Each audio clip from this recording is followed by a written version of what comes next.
Ikut bergabung dengan mazhab-mazhab atau paham-paham atheis seperti komunisme, sekularisme, materialisme dan paham-paham kufur lainnya adalah kufur dan keluar dari Islam. Jika orang-orang yang bergabung dengan paham-paham tersebut mengaku Islam, maka ia termasuk nifak akbar atau kemunafikan besar.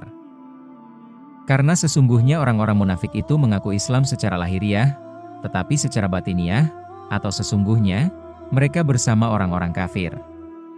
Allah berfirman tentang mereka. Dan jika mereka berjumpa dengan orang-orang yang beriman, mereka mengatakan, kami telah beriman.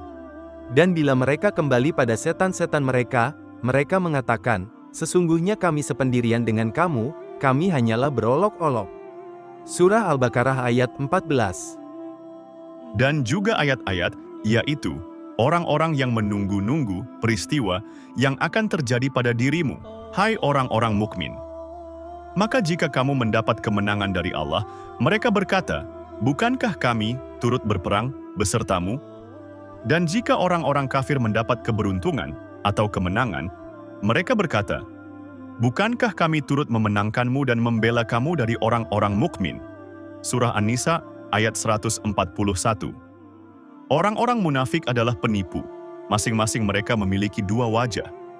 Wajah untuk menghadapi orang-orang beriman dan wajah untuk berpaling pada kawan-kawannya dari kalangan orang-orang ateis.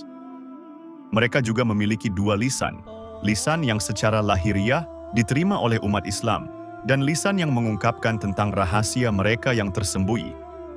Allah berfirman, "Wa idza laqu alladzina amanu qalu amanna wa idza khalau ila syaitinihim qalu inna ma'akum innama nahnu mustahzihun."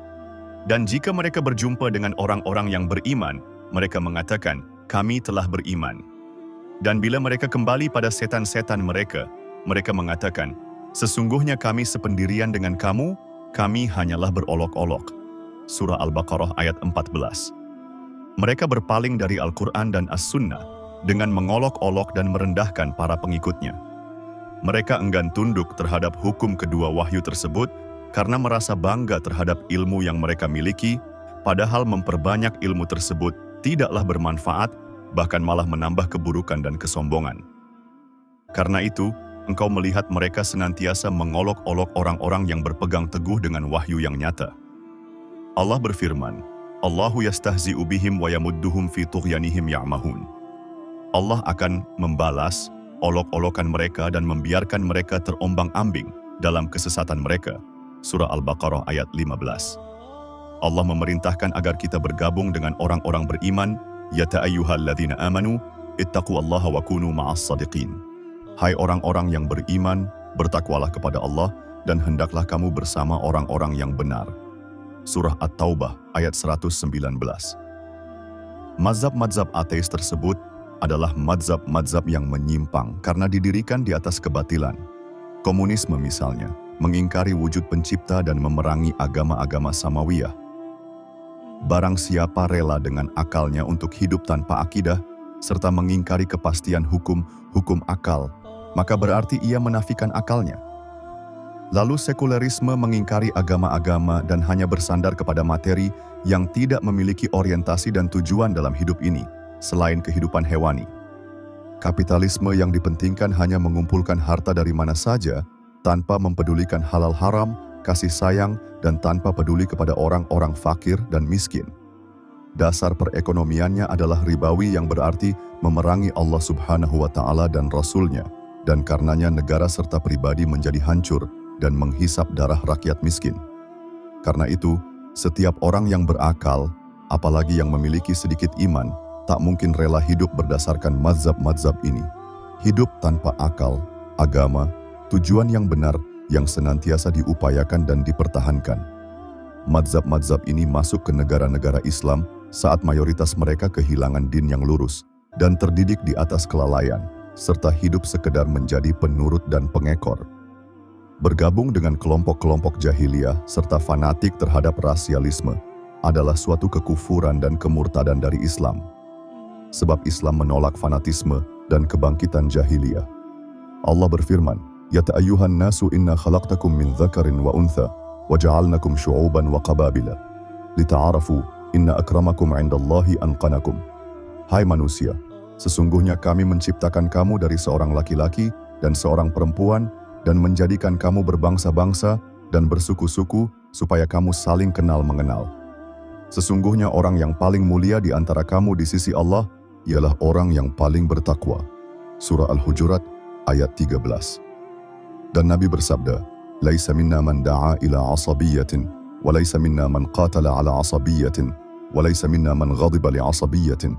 Tidak termasuk golongan kami orang yang menyeru kepada fanatisme atau ashabiyah, tidak termasuk golongan kami orang yang membunuh karena ashabiyah, dan tidak termasuk golongan kami orang yang marah karena ashabiyah. Hadis riwayat Muslim. Nabi bersabda, "Innallaha qad adhhaba 'ankum 'asabiyyatal jahiliyah wa fakhraha bil aba. Innama huwa mu'minun taqiyyu aw fajirun syaqiyyun. An-nasu banu Adam wa Adamu khuliqa min turab, wala fadla li'arabi 'ala 'ajami illa bittaqwa." Sesungguhnya Allah telah menghilangkan dari kalian ashabiyah jahiliyah dan kebanggaan dengan nenek moyang. Sesungguhnya yang ada hanyalah seorang mukmin yang bertakwa atau pendurhaka yang celaka. Manusia adalah anak cucu Adam, dan Adam diciptakan dari tanah. Tidak ada keutamaan bagi orang Arab atas orang Ajam atau non-Arab, kecuali dengan takwa. Hadis riwayat At-Tirmidzi dan lainnya. Hizbiyah atau fanatik kelompok. Inilah yang memecah belah umat Islam, padahal Allah memerintahkan kita bersatu dan saling tolong-menolong dalam kebaikan dan takwa, serta melarang berpecah belah dan berselisih. Allah berfirman, "Wa'tasimu bihablillahi jami'an, wa la tafarraqu, wadhkuru ni'matallahi 'alaikum, idh kuntum a'da, fa'allafa baina qulubikum, fa asbahtum bi ni'matihi ikhwanan." Dan berpeganglah kamu semuanya kepada tali agama Allah, dan janganlah kamu bercerai-berai, dan ingatlah akan nikmat Allah kepadamu ketika kamu dahulu pada masa jahiliyah bermusuh-musuhan, maka Allah mempersatukan hatimu, lalu karena nikmat Allah menjadilah kamu orang-orang yang bersaudara. Surah Ali Imran ayat 103. Sesungguhnya Allah menginginkan agar kita menjadi satu kelompok dalam jamaah atau hizbah yang satu, yaitu Hizbullah yang beruntung. Tetapi dunia Islam setelah itu diinvasi oleh Barat, baik secara politik maupun budaya, sehingga mereka tunduk kepada ashabiyah darah, gender, dan tanah air, serta mereka percaya itu sebagai perkara ilmiah, realita yang diakui dan fakta yang pasti, sehingga mereka tidak bisa lagi menghindar daripadanya. Lalu rakyatnya dengan semangat menghidup-hidupkan ashabiyah tersebut yang sudah dipadamkan oleh Islam, mereka terus menyanyikan dan menghidupkan syiar-syiarnya, serta bangga dengan masa sebelum kedatangan Islam, padahal itulah masa yang oleh Islam selalu dinamai dengan jahiliyah.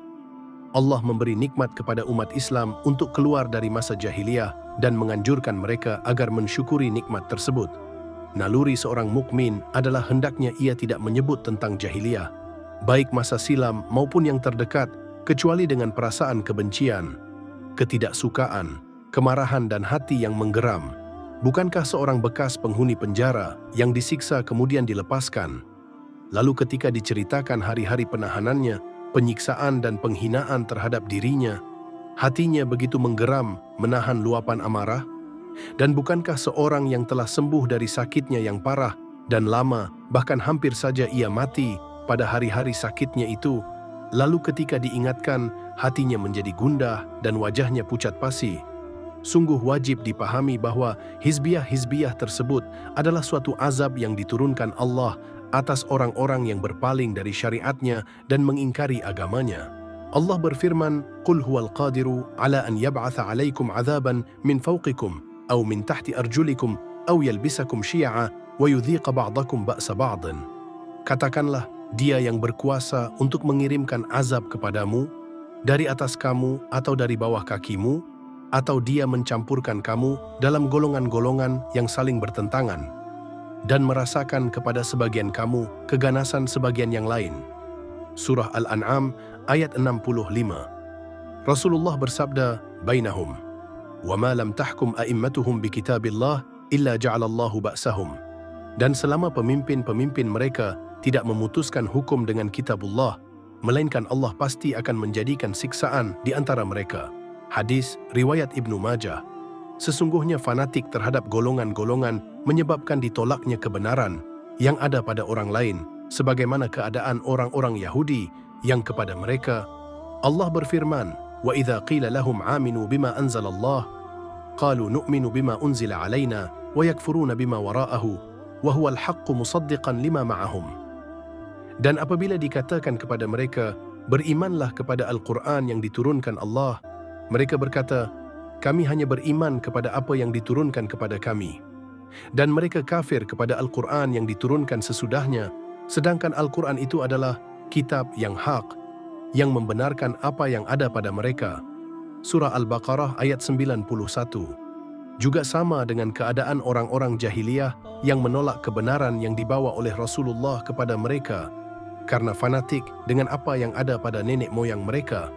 Wa idza qila lahum ittabi'u ma anzalallahu qalu bal nattabi'u ma alfaina 'alaihi wa aba'ana. Dan apabila dikatakan kepada mereka, ikutilah apa yang diturunkan Allah, mereka menjawab, tidak, tetapi kami hanya mengikuti apa yang telah kami dapati dari perbuatan nenek moyang kami. Surah Al-Baqarah ayat 170. Para pengikut Hizbiyah tersebut ingin menjadikan Hizbiyahnya sebagai ganti dari Islam yang telah dianugerahkan Allah kepada manusia. Wallahu a'lam bishawab.